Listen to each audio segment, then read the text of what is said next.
Last year on Christmas Eve, I was working late. I'm 23. I work in New York City and commute home every day on the train.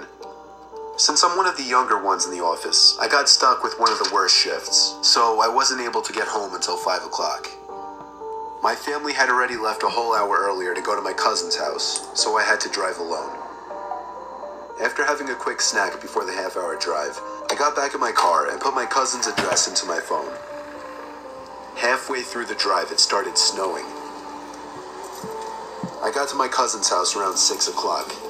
It was snowing heavily by this point, and I just made it in time to catch everyone starting dinner.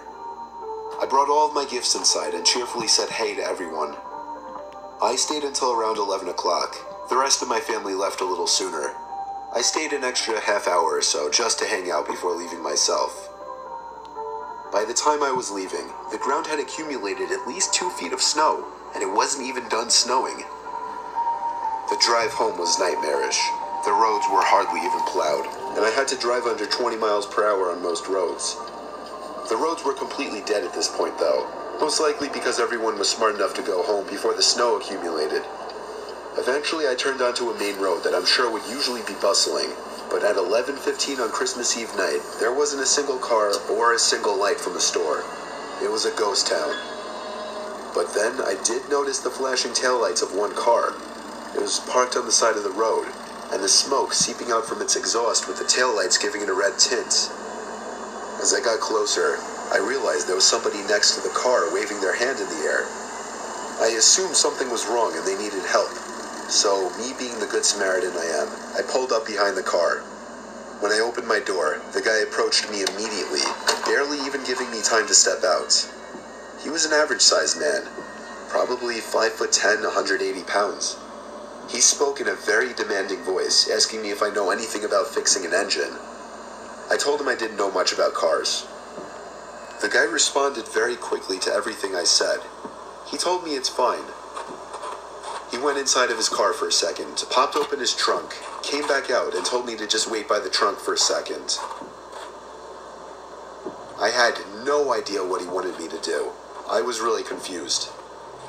He walked over to the front of his car, and I heard him open the hood. I couldn't see anything he was doing since the trunk was blocking my view, and the loud wind of the snowstorm overpowered any small noises he might have been making. I put my hand on the back of the car and leaned my body in anticipation, when suddenly I heard 3 or 4 quick and aggressive footsteps in the snow behind me before I was pushed into the trunk. The man tried to close the trunk on me, but I kicked my feet up in resistance and held it up. I was able to overpower him and kick the trunk open completely. As I took advantage of the few seconds I had to get out of the trunk, I took out my keys. He tried to grab me now, and I dug my house key right into his neck. He fell to his knees, and his scream echoed down the deserted street. I was in my car and halfway down the road before he could even get up from his knees. A little further down, I called 911 and reported the guy. I came back in 10 minutes to find blue and red lights illuminating the windows of the deserted stores. The police held him until the ambulance arrived for him. I watched the whole thing, and nothing ever felt better in my life.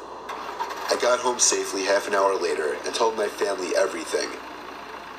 I was still very shaken that Christmas, and this remains possibly the most horrific thing I've ever experienced.